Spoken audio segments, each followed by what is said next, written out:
Chapter 26.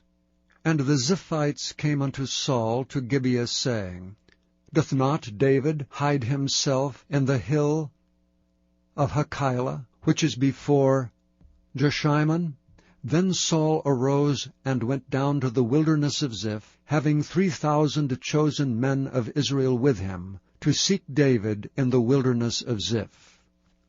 And Saul pitched in the hill of Hachilah, which is before Jeshimon, by the way. But David abode in the wilderness, and he saw that Saul came after him into the wilderness. David therefore sent out spies, and understood that Saul was come in very deed. And David arose and came to the place where Saul had pitched. And David beheld the place where Saul lay, and Abner the son of Ner, the captain of his host. And Saul lay in the trench, and the people pitched round about him. Then answered David and said to Ahimelech the Hittite, and to Abishai the son of Zeruiah, brother to Joab, saying, Who will go down with me to Saul to the camp? And Abishai said, I will go down with thee.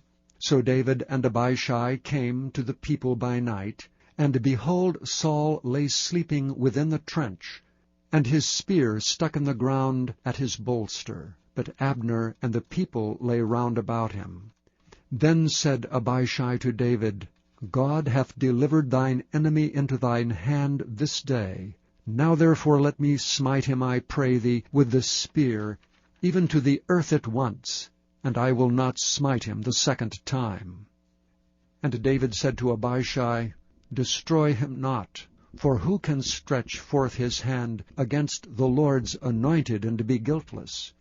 David said furthermore, As the Lord liveth, the Lord shall smite him, or his day shall come to die, or he shall descend into battle and perish. The Lord forbid that I should stretch forth mine hand against the Lord's anointed. But I pray thee, take thou now the spear that is at his bolster, and the cruse of water, and let us go. So David took the spear and the cruse of water from Saul's bolster, and they gat them away, and no man saw it, nor knew it, neither awakened, for they were all asleep, because a deep sleep from the Lord was fallen upon them. Then David went over to the other side, and stood on the top of an hill afar off, a great space being between them. And David cried to the people, and to Abner the son of Ner, saying, Answerest thou not, Abner? Then Abner answered and said, Who art thou that criest to the king? And David said to Abner, Art thou not a valiant man? And who is like thee in Israel? Wherefore then hast thou not kept thy lord the king? For there came out one of the people in to destroy the king thy lord. This thing is not good that thou hast done. As the Lord liveth, ye are worthy to die, because ye have not kept your master the Lord's anointed. And now see where the king's spear is, and the cruse of water that was at his bolster. And Saul knew David's voice, and said, Is this thy voice, my son David? And David said, It is my voice, my lord, O king. And he said, Wherefore doth my lord thus pursue after his servant? For what have I done, or what evil is in mine hand? Now therefore I pray thee, let my lord the king hear the words of his servant. If the Lord have stirred thee up against me, let him accept an offering.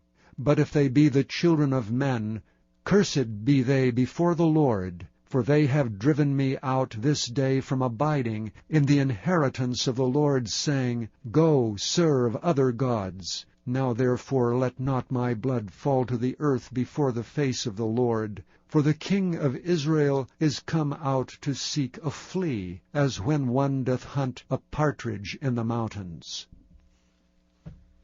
Then said Saul, I have sinned.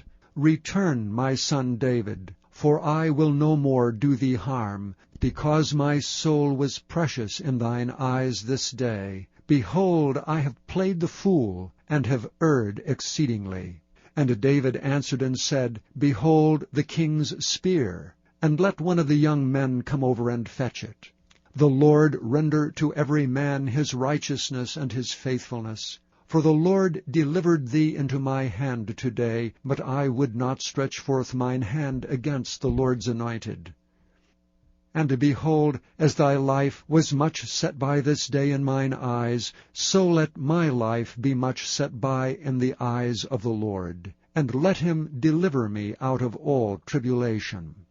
Then Saul said to David, Blessed be thou, my son David. Thou shalt both do great things, and also shalt still prevail.